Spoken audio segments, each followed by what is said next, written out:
Então, agora considerando simulações exploratórias, tá, para validar o conhecimento que foi apresentado.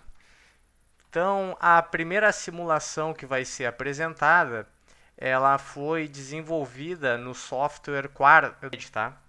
Então, mostrando aqui na figura um exemplo de simulação disponível no meu perfil, tá? Basicamente, a gente observa que tem três portas lógicas aqui, tá? A primeira é a 74HC04. Ela é uma porta lógica inversora. A construção dela é com MOSFET, tá? Lembrando, Complementary Oxide aqui, HC. 74HC32, portas lógicas OR. E 74HC08, opa, 74HC08, portas lógicas END. Característica de circuito CMOS e TTL para eletrônica digital. O pino 14, de uma forma geral, é o pino de alimentação, tá? E aqui na simulação a gente observa que ele está sendo conectado aqui no protoboard, tá? Através de conexão física de fio nessa linha positiva, e essa linha positiva é conectada numa fonte de 5 volts, tá? O negativo da alimentação dos circuitos integrados fica no pino 7, tá? Então, isso, considerando que ele é da família 7400, não muda, tá? E aí ele é conectado no negativo e através de conexão física, ambos os lados do protoboard são conectados aqui a fim de se utilizar o positivo e o negativo ao longo do circuito, certo? Então, a primeira coisa que a gente faz é alimentar o circuito integrado.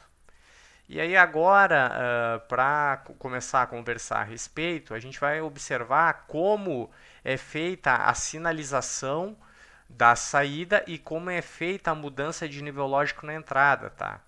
Então, para essa finalidade, está sendo utilizado aqui uma chave que é tipo DIP, tá? A chave tipo DIP, ela é mostrada aqui na figura, tá? Então, a gente observa que o DIP switch, ele é composto por esse que está aqui, está na simulação, ele é composto por 6 chaves, tá? O que seria uma chave? A chave, ela possui dois contatos, tá?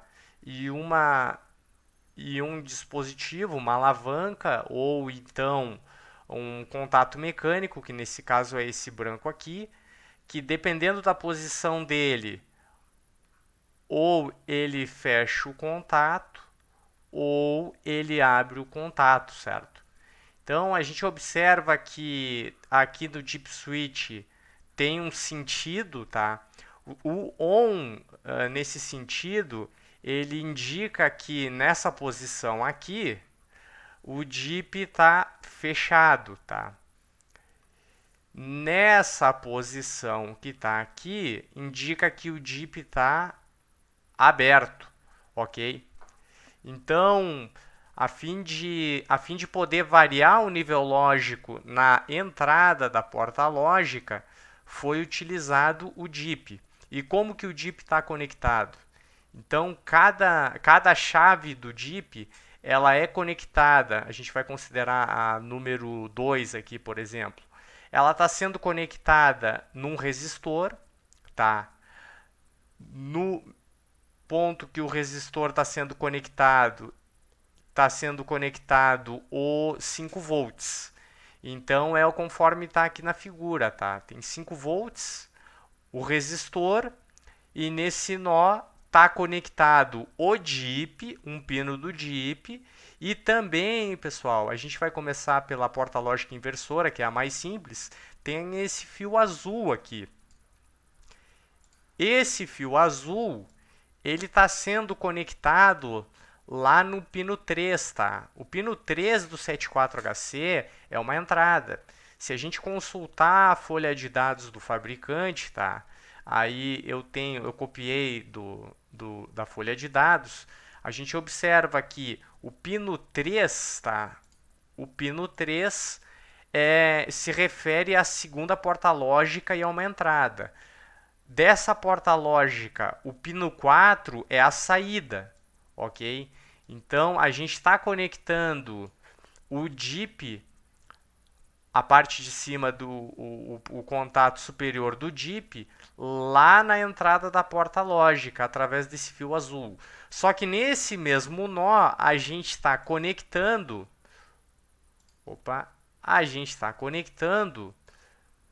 além do osciloscópio, tá? Através do resistor, a gente está conectando a fonte. Então, o esquemático dessa ligação, ele fica conforme é mostrado aqui na figura, tá? Então, tem a fonte de 5 volts, tem um resistor, eu coloquei resistor de 1K, tá? Só para fins de limitação de corrente. Nesse nó que está aqui é conectado um terminal do DIP. Também é conectado através do fio azul a entrada da porta lógica, certo? E aí no outro terminal do DIP é conectado o negativo da fonte. Então se a gente observar lá na simulação, a gente vai observar que a parte de baixo aqui do DIP, ó, o pino 2, através desse fio preto e essas conexões que estão aqui, ele é conectado no negativo da fonte, certo? E bom, qual é a finalidade de fazer esse tipo de conexão do DIP? Então, no próximo slide isso vai ser explicado. A gente observa que o DIP ele tem duas posições, tá? Ele tem uma posição em que a alavanca aqui ela tá alinhada com o ON, tá? Então o DIP ele tá conectado, tá? Essa chave está fechada. E ele tem, por sua vez, uma outra posição que está aqui, tá? E aí, por que a gente está considerando a chave 2? Porque na nossa simulação é o pino 2 que está sendo utilizado ali, que está sendo conectado na inversora, tá? A gente observa aqui, ó, pino 2, certo? Então, nessa posição, o DIP está aberto, certo? E bom, vamos considerar aqui ele fechado. O que vai acontecer? Se esse contato está fechado, então isso aqui é um curto-circuito. Ou seja, esse potencial que está aqui, pelo curto-circuito do DIP, ele vai aparecer aqui nesse nó, tá? Então, aqui nesse nó, vai ter um negativo da fonte. Aí observem que tem um caminho para fluxo da corrente elétrica que está bem definido, tá? Vai ser por aqui. Vai fluir corrente por esse caminho muito pequena, tá? Por quê? Porque além de ser a porta lógica aqui, que na base do transistor a corrente já é baixa, a do MOSFET nem se fala, tem um curto-circuito aqui, pessoal. Então, a corrente, ela flui pelo curto-circuito, certo? E observem por que esse resistor está aqui. Ele está aqui para limitar essa corrente. Então, a potência dissipada ali vai ser I vezes 1K ohm, e esse é ao quadrado, tá? Porque a principal finalidade dele é evitar que tenha um curto-circuito aqui, tá? Por quê? Porque se não tem esse resistor, o positivo e o negativo da fonte, eles entram em curto, certo? E para nossa finalidade, observem, quando o DIP, aí eu vou fazer uma tabela aqui agora, o DIP e o terminal 2A. Então, quando o DIP ele está nessa posição, o que acontece com o nível lógico 2A? O nível lógico é 0 volts, tá? A gente observa aqui dessa figura. Agora, vamos observar o que acontece quando o DIP está na outra posição, tá? Então, ele está numa posição em que os contatos dele estão abertos, tá? Então, esse contato está aberto. Ora, se esse contato aqui está aberto, esse circuito ele está aberto, esse que está aqui, ó, certo? Ó, Esse aqui está aberto. Não tem como fluir corrente por aqui, tá? Então, a corrente elétrica, nesse caso, ela vai fluir por aqui. Ou seja, ela vai para a porta lógica e, dependendo da estrutura da porta lógica, ela vai para a base de algum transistor. Então, se ela vai para a base de algum transistor, essa corrente aqui, ela é na casa, vou colocar desse jeito aqui, ela fica na casa dos microamperes. Então, então R vezes I, nesse caso, fica próximo de zero, certo? Então, dessa forma, desprezando a queda de tensão aqui, o potencial nesse ponto vai ser os 5 volts da fonte. Então, qual é o nível lógico que vai ser aplicado nessa posição do DIP? 5 volts, certo? Então, o DIP switch ele é utilizado nessa configuração que está sendo mostrada para aplicar níveis lógicos na entrada da porta lógica. No nosso caso, a entrada da porta lógica 2A, certo? Então, retornando agora à simulação, tá? O que a gente vai fazer aqui? Primeira coisa, pessoal, a gente vai começar analisando só o que acontece com o 7404, tá? Observem que a saída, se a entrada 2 está sendo utilizada, a saída 2 é a que vai manifestar o nível lógico de saída, tá? E nesse caso, foi conectado nela, através desse resistor de 1K, um LED. Então, qual é a ideia desse circuito? Dependendo do nível lógico na entrada, certo? A saída vai acender esse LED ou não. E nós sabemos aqui na figura quais níveis lógicos nós estamos aplicando, tá? Então, eu vou clicar aqui em iniciar simulação.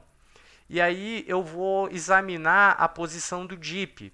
Observem, a posição do DIP, ela é essa aqui, ó, certo? Então, nessa posição, a gente sabe que a gente está aplicando 5 volts. E aí a gente vai consultar a tabela verdade. Olha a tabela verdade da NOT. Se a gente está aplicando 5 volts, ou seja, nível lógico alto, a saída é zero. Se a saída é zero, esse LED ele não pode acender, tá? Por quê? Porque o anodo dele está conectado aqui na porta lógica e tem que ter tensão positiva para que esse LED acenda. Então, agora a gente vai manipular o DIP, certo? Então, agora a gente vai aplicar zero.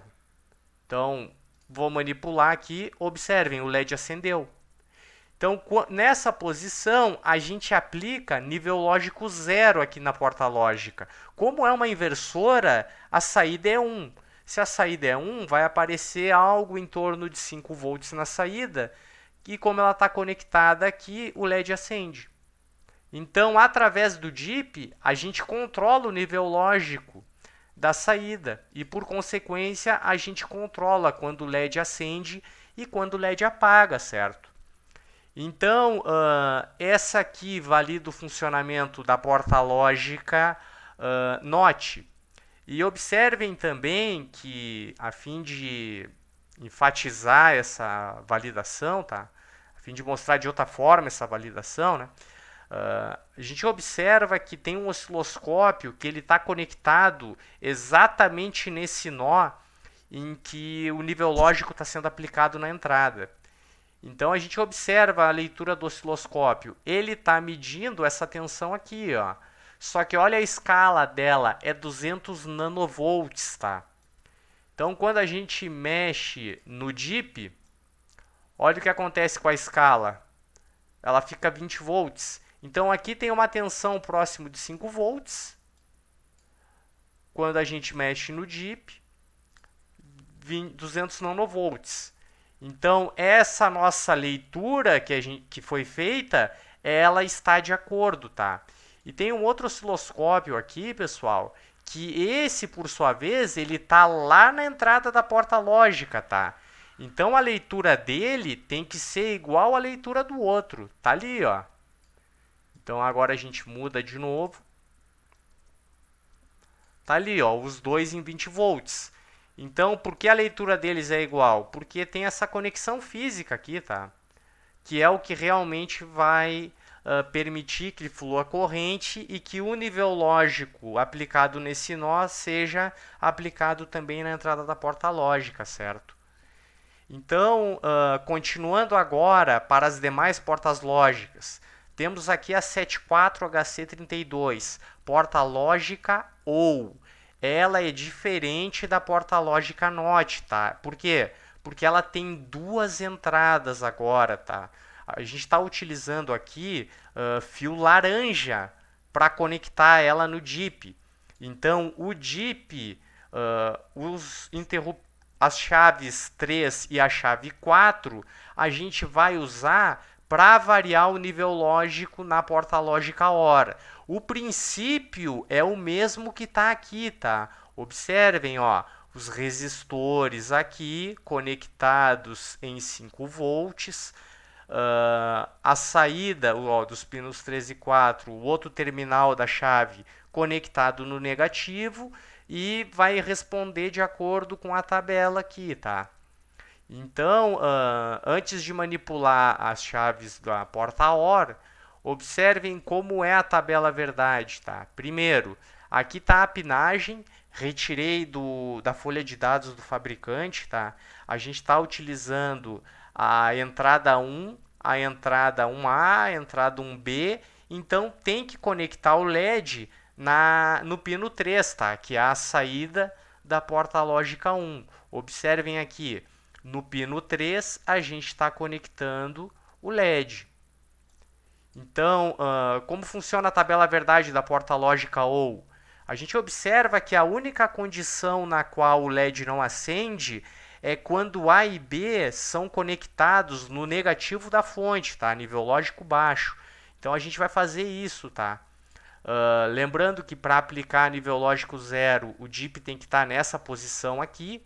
Então a gente vai vir no 3 e no 4, observem, já está na posição de interesse. Então já tem 0 volts ali. O LED não acendeu. Para qualquer outra combinação, o LED acende. Então o LED acende quando uma entrada é 1 e uma entrada é 0 e a outra é 1. Ele acende quando a outra entrada é 1 e vice-versa, né? Quando a outra é 1 e outra é 0. E ele acende na condição em que as duas são 1. Ele permanece aceso, ó, certo? Então, a única condição que ele não acende é aquela na qual as duas chaves aplicam nível lógico 0. Então, a lógica ou ela está operando de acordo com o que diz a tabela verdade, tá? Então esse conhecimento está validado. E continuando com o mesmo raciocínio, pessoal, a gente está usando aqui ainda uma porta lógica END 74HC08. Ela é similar a OU com a diferença analógica, tá? Então ela tem a entrada 1A, ela tem a entrada 1B, a saída conectada através de um resistor no anodo do LED, tá? Como que esse LED vai acender? Então, antes de ver a tabela verdade, vamos observar que o fio agora é o verde. E o verde está sendo conectado na chave 6 e na chave 5. Então, se a gente quer mudar o nível lógico das entradas da END, tem que manipular essas duas chaves, ok? Então, como é que isso está funcionando? Se a gente observar na tabela verdade da END, a única combinação, observem o Y aqui, a única combinação para a qual o LED acende é aquela em que A e B têm nível lógico alto. E como a gente pode fazer isso? A gente tem que conectar o DIP segundo o que está aqui na nossa dedução, tá? Se a gente quer aplicar nível lógico alto, tem que usar essa posição aqui nas chaves. Então, aqui é nível lógico alto, aqui é nível lógico alto, o LED acendeu, certo? Então, para qualquer outra combinação, ou seja, na existência de zero em uma das entradas, a saída é zero, o LED não vai acender.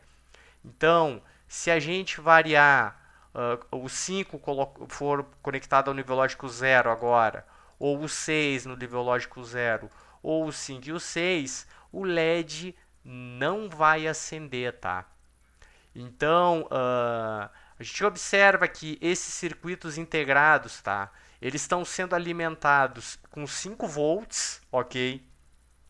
A corrente aqui na fonte, ela é limitada por esses resistores que está aqui, tá? O circuito integrado, ele consome pouca energia, mas é importante prestar atenção nessa corrente aqui quando se está operando na bancada, tá? Então, a pior condição para fluxo de corrente é aquela na qual a gente aplica 0 volts, tá? Então, a gente observa que ele drena bastante corrente, por quê? Porque está conectando o negativo da fonte aqui, ó. Então, a corrente flui por esse resistor. Quando a gente coloca 5 volts na porta lógica, a corrente cai bastante, tá? Por quê? Porque a porta lógica, ela não drena energia, tá? A corrente é muito pequena na entrada, na base na entrada da porta lógica, tá? Então, outra coisa que tem que tomar cuidado, tá? Esse simulador, ele não é adequado para ver esse tipo de detalhe, tá? Detalhe de hardware. Mas olha o que acontece se a gente aumentar um pouco a tensão, ó. Danifica o circuito integrado, tá?